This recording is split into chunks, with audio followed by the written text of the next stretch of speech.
लाठीचार्ज कर दिया गया है। ग्राउंड मीडिया चैनल के माध्यम से आप देख सकते हैं लाठीचार्ज कर दिया गया है। ये देख सकते हैं ग्राउंड मीडिया चैनल के माध्यम से वकील और पुलिस प्रशासन है आमने सामने यहाँ पर लठ देख सकते हैं किस प्रकार से ये देख सकते हैं ग्राउंड मीडिया चैनल के माध्यम से डीएसपी को नीचे गिरा लिया गया है। ये देख सकते हैं।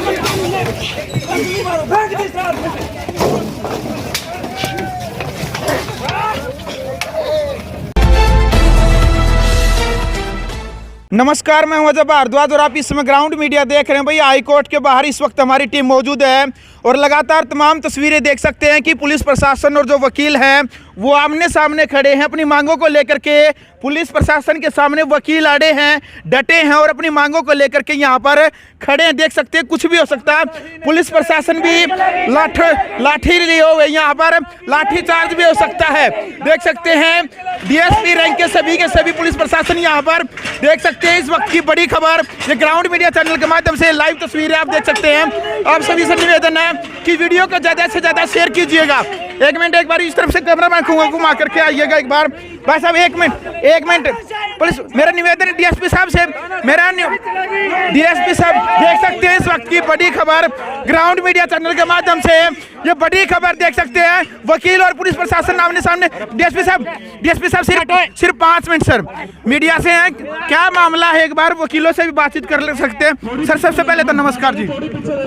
नमस्कार जी। नमस्कार सर, क्या मामला है? पुलिस प्रशासन और वकील आज हाई कोर्ट के सामने आमने सामने है, लाठीचार्ज भी हो सकता है, क्या मामला सर? ये सरासर तानाशाही है जी। मैं आपके मीडिया के माध्यम से बताना चाहता हूँ, क्या इस पगड़ी की कोई इज्जत नहीं है? जी। क्या हमारे बुजुर्गों की परंपरा की कोई इज्जत नहीं है? जी।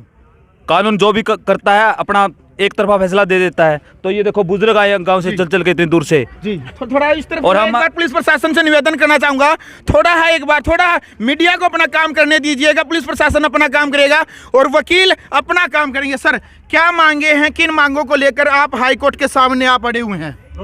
हमने कोर्ट में एक याचिका दाखिल की थी जी सर, कि हमें जो हमारी सामाजिक परंपराएं हैं कानून उनमें दखलंदाजी ना दे जी। पर कानून का ये तानाशाही रवैया दिनों दिन बढ़ता ही जा रहा है, जिसकी वजह से समाज में कुरीतियां आ रही हैं। आप देख सकते हो ना, नीचे मैं भी वकील हूँ, मैं भी संविधान का एक अंग हूँ और मैंने ऊपर पगड़ी डाल रखी है। मैं कहना चाहता हूँ आपके मीडिया के माध्यम से कि कानून और पगड़ी दोनों को एक साथ समान मिलना चाहिए और एक साथ आगे बढ़ना चाहिए दोनों को। बिल्कुल, पहले भी आपने देखा है कि वकीलों की मांग को लेकर के ज्यादातर, मैं एक बार आपको बताना चाहूंगा कि एक ही गांव के अंदर जो लड़कियां हैं एक ही गांव के लड़के के साथ शादी कर लेती है, या चाचा ताऊ के जो लड़के लड़कियां वो शादी कर लेती है, गाँव में यानी कि एक ही गोत्र के अंदर शादी कर लेते हैं। उसी मांग को लेकर के, क्या यही मांग है? इस मांग को लेकर के बिल्कुल क्या बदलाव चाहते हैं आप? क्या लगता है आपने पूरे देश के अंदर जो इस प्रकार का कानून है, लगता है कि आपके प्रोटेस्ट के, वकीलों के प्रोटेस्ट है, ये संविधान के अंदर कानून बदला जाएगा?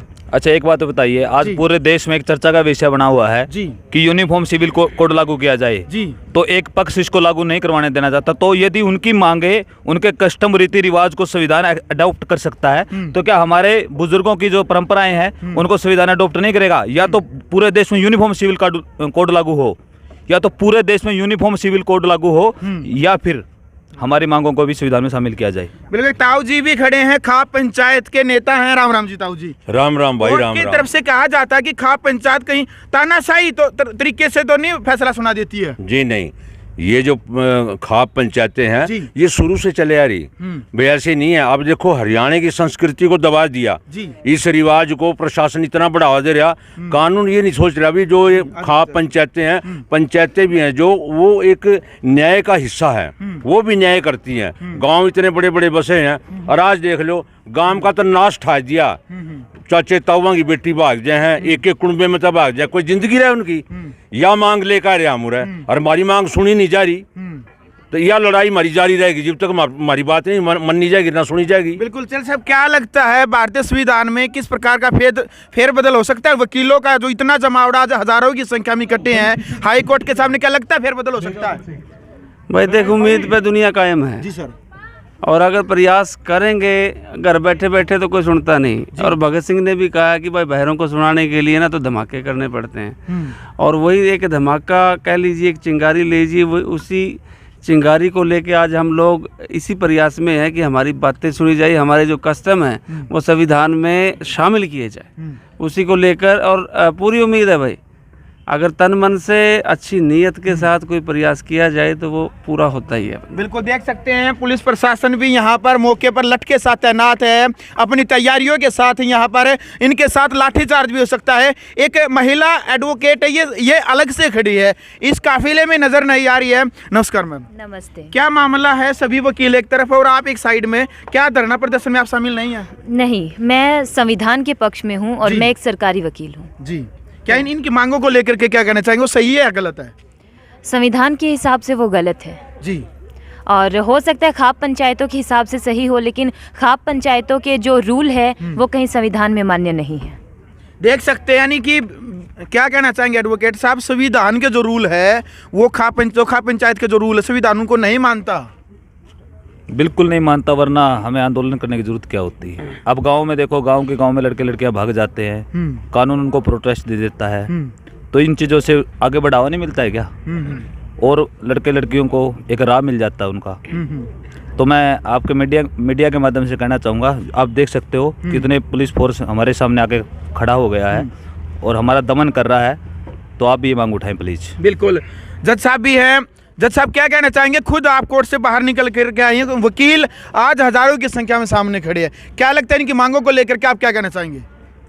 देखिए, हो सकता है ये अपनी जगह ठीक हो, अलग अलग गांव में अलग अलग सभ्यताएं हैं जी। पूरे भारत देश में पता नहीं कितने गांव हैं, ये ज़रूरी नहीं कि एक ही जो इनकी मांग है वो पूरे के पूरे भारत में या किसी एक पार्टिकुलर स्टेट पे लगे।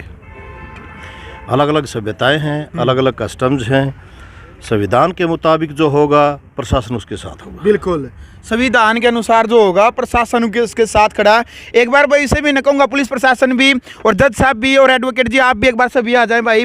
आपको बता दें, ये सेफ हाउस 2 की जो फिल्म शूटिंग है वहाँ पर ग्राउंड मीडिया की टीम हमारी यहाँ पर पहुँची थी, सिरसा के अंदर हम मौजूद हैं।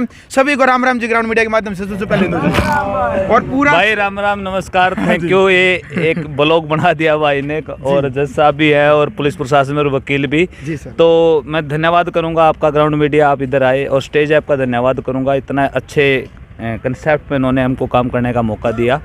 तो आपने सेफ हाउस 1 देखा होगा दोस्तों, आपने बड़ा प्यार दिया है उस वेब सीरीज़ को, तो अब फिर हमारी पूरी टीम इकट्ठी हुई है उसका सेकंड पार्ट लेकर आने के लिए। और इसमें भी काफ़ी ज्वलंत मुद्दों पर हमने बात की है। हमारा ना तो कानून से विरोध है ना संविधान से विरोध है, ये हमारी एक स्क्रिप्ट थी, हमारे भाव है, हमारे बुज़ुर्गों के, हमारे समाज की जो परंपराएं हैं कि उनको भी कहीं ना कहीं स्थान और इज्जत मिलनी चाहिए। अदरवाइज इसको दूसरी वे में ना ले, जैसे कि आपने वीडियो की शुरुआत में ऐसा दिखा दिया। हमने सिर्फ संदेश देने के लिए समाज में, यानी कि आप सब ने सेफ हाउस का पहला पार्ट आपने देखा भी है कि गांव के अंदर गांव की जो लड़की है गांव के लड़के के साथ शादी कर लेती है, एक ही गोत्र के अंदर है, फिर चाचा ताऊ के जो लड़का लड़की है वो भी शादी कर लेते हैं। यानी कि हमारी जो वैदिक परंपराएं होती थी, हमारे समाज के अंदर जो रीति रिवाज होते थे, खाप पंचायतें बड़े से बड़े मामले को सुलझा देती थी, आज उन्हीं खाप पंचायतों ने संविधान के आगे कहीं न कहीं झुकना पड़ता है। ये बड़े बड़े जो हमारे बुजुर्ग ताऊ थे, ताऊ जी थोड़ा सामने आ जाइए, ये बड़े से बड़ा जो मसला होता था उसको चुटकियों में सुलझा देते थे, लेकिन आज छोटी छोटी जो समस्याएं हैं वो भी थाने से लेकर के कोर्ट तक वो सभी समस्याएं जाती हैं। उसी को लेकर के सेफ हाउस 2 की जो तैयारी है वो चल रही है। उसमें पहले भी रवीना जो बिश्नोई का जो रोल था वो आपने देखा है, ये मुस्लिम धर्म से है, हिंदू धर्म से भी इंद्रधनुष है। उसी को लेकर के जो ताऊ जी हैं बड़े बुजुर्ग, इन्होंने कहा था किस प्रकार से आप शादी नहीं कर सकते हैं। कानून क्या है, अपने सगे चाचा ताऊ की लड़की के साथ भी यदि आप शादी करना चाहे तो कर सकते हैं, लेकिन हमारी जो भारतीय संस्कृति है उसके अनुसार जो हमारे जो संस्कार है, बड़े बुजुर्गों ने जो हमारे जो संस्कार हमें दिए हैं, वो संस्कार कदापि ये नहीं कहते कि एक ही गोत्र के अंदर या फिर एक ही गांव में, रिश्तेदारी में या गांव गुआंढ में हम किसी भी लड़की के साथ शादी करने की अनुमति हमारी भारतीय संस्कृति कदापि नहीं देती है। रवीना जी क्या कहना चाहेंगे? सेफ हाउस 2 जो आने वाली है, क्या कहना चाहेंगे आप इसको लेकर के? इससे समाज को एक बहुत अच्छा संदेश मिलेगा और ख़ासकर युवाओं को बहुत अच्छा संदेश इससे मिलने वाला है। तो मैं सबसे यही दरख्वास्त करती हूँ कि सबको ये एक बार ज़रूर देखनी चाहिए। पहले आप सेफ हाउस 1 देखें और तब तक हम सेफ हाउस 2 लेकर आ रहे हैं। बिल्कुल। चलो जी, क्या कहना चाहेंगे ताऊ जी, जो फिल्म बनी है आपका भी एक सामाजिक तौर पर एक अच्छा रोल है, खाप पंचायत के आप उसमें नज़र आ रहे हैं? यही कहना है हमारा तो जी भाई, जैसे हमारे भारत देश की संस्कृति है, इसके अंदर बहुत से समाज बसे हैं, उन समाजों को धूमिल ना करें। जैसे समाज जो संस्कृति को लेकर के चल रहे हैं उस संस्कृति को जिंदा रखें। वो जो रिश्ते नाते हैं उन्हीं रिश्ते नातों में प्यार बढ़ाएं और प्रेम से सभी रहें। बिल्कुल। ये ऐसा कानून ना बनाएं भी बहन भाई भी शादी कर सकते हैं, ये तो नागवार यानी बर्दाश्त होने वाली बात भी नहीं है। ये सोचो ना, बहन भाई का कोई रिश्ता, मियाँ बीबी का रिश्ता हो सकता है, कोई पति पत्नी नहीं हो सकते किसी कीमत पे भी। बिल्कुल। यानी कि देखो भाई, समाज कल्याण के लिए यदि बदलाव, कानून भी यदि बदलना चाहो तो कानून भी बदल सके है। यानी कि समाज को ऊंचा उठाने के लिए, देश और राष्ट्र को श्रेष्ठ बनाने के लिए किसी भी कानून के अंदर बदलाव हो सकता है। क्यों जी सर? जी बदलाव तो भाई देख, मेरी बात सुनो, कानून है क्या? हमने पहले भी इस चीज़ को डिफाइन करने की कोशिश की थी। जो हमारे रीति रिवाज हैं, कस्टम हैं, जो हमारी मान्यताएं हैं, परंपराएं हैं, उनका एक लिखित रूप ही तो संविधान है। इसी वजह से जो हमारी मान्यता अलग है तो हमारा संविधान अलग है, साउथ अफ्रीका की मान्यता अलग है, उनका अलग है भाई। बिल्कुल जी। और अगर उस मान्यताओं में से कोई हमारा एक कस्टम, एक मान्यता संविधान में शामिल होने से रह जाए तो हमारा ये फर्ज बनता है कि हम उसको उसमें शामिल करवाएं। कहने से शामिल नहीं हो, ढिंढोरा पीट के शामिल होता हो तो ढिंढोरा पीट के करवाएं भाई, शांति से होता हो तो शांति से करवाएं। और हमारा सिर्फ यही मकसद है सेफ हाउस 2 को बनाने का कि एक मेन रीति रिवाज, देखिए देश का जो कानून है ना वो सुप्रीम कोर्ट से चलता है, दिल्ली से। जी सर। और ये जो कस्टम है ये दिल्ली के चारों तरफ 400, 450, 350 किलोमीटर का सर्कल है, उसी के अंदर है कि गांव गोत्र गोहांड का जो मुद्दा है, गांव में शादी नहीं हो सकती है, गोत्र में शादी नहीं हो सकती है और भाई पड़ोसी गांव में शादी नहीं हो सकती। इस मुद्दे को संविधान में शामिल नहीं किया गया, जिसकी वजह से कई तरह के तनाव पूरे गांव में, पूरे एरिया के अंदर देखने को मिलते हैं। और ऐसे ऐसे मुद्दे हैं और वो मीडिया में उछलते हैं। मीडिया वाले जो लोग हैं भाई, कोई साउथ से है, कोई कहीं से है, उनको नहीं पता इन लोगों के कस्टम क्या हैं। वो अपने परंपराओं का, अपनी टीआरपी के लिए नहीं सर। अच्छा जी, आप यहाँ गलत हैं। अच्छा, वो अपनी परंपराओं का चश्मा लगा के जब उसको देखते हैं, उनको दिखता है कि यार ये जो खंडके वाले लोग हैं ना, ये प्यार के दुश्मन है। वो प्यार के दुश्मन नहीं है। लव मैरिज से हरियाणा वालों को कोई दिक्कत नहीं है भाई, इंटरकास्ट मैरिज से कोई दिक्कत नहीं है। अगर आपको लगता है दिक्कत है तो एक मुझे सामाजिक बहिष्कार का कोई मुद्दा दिखा दीजिए कि लव मैरिज का किसी ने सामाजिक बहिष्कार किया हो या फिर किसी ने इंटरकास्ट का किया हो। इन खंडके वालों को दिक्कत है भाई एक गोत्र की शादी से। और इनको क्या, पूरे एरिया के जो लोग हैं, इनके बड़े बुजुर्गों की ये मान्यता है, उन्होंने परंपरा बांधी थी। और अब तो मेडिकल साइंस ने भी इस चीज़ को प्रूव कर दिया है कि सेम डीएनए में अगर आप मैरिज करते हो तो अनुवांशिक बीमारियां आपके अंदर आने का जो खतरा है वो 99% है।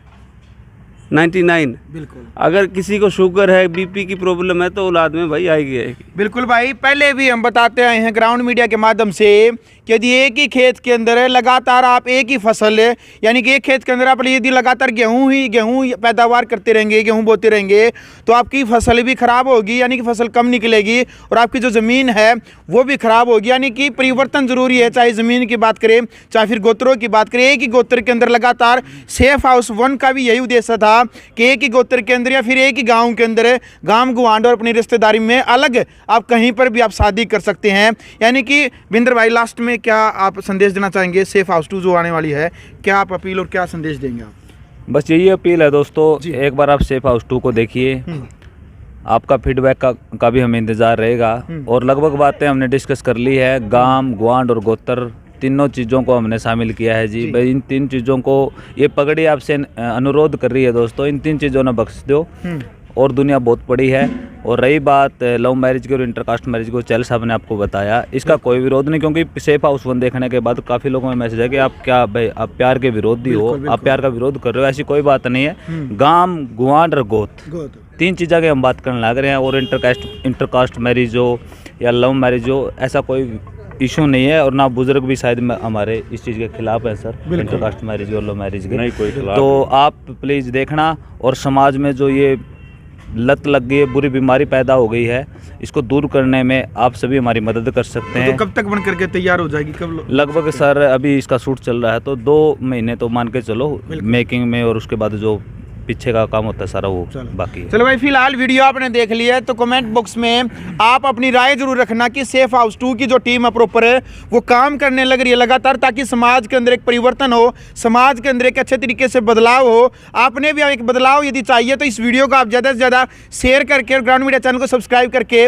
आप जरूर अपनी राय जरूर रखिएगा। जी यूट्यूब पर कोने भाई जी ना कितने पाओ, फेसबुक पर जी सर, या है स्टेज ऐप है, या अपने डाउनलोड करनी पड़ेगी। आप एक फिल्म देखने जाओ, 500-400 रुपये एक आदमी ला दे है एक बारी के, ये अपने कल्चर ने इतना आगे लेके जाने का प्रयास कर रहा है स्टेज ऐप पूरी साल के। यदि 400 रुपये लाग जाने भाई कोई बड़ी बात को नहीं, इतना तो देख आप भी कर सका सारे भाई मिलकर। तो स्टेज ऐप आप डाउनलोड करें बिल्कुल और सब्सक्रिप्शन ले उसका। Thank you. चलो भाई, मिलते हैं नेक्स्ट कार्यक्रम में, तब तक के लिए ग्राउंड मीडिया के लिए अपने कैमरा सोगिंजार के साथ मैं भारद्वाज। राष्ट्र निर्माण की जानकारी के लिए ग्राउंड मीडिया चैनल को सब्सक्राइब करें और शेयर करें।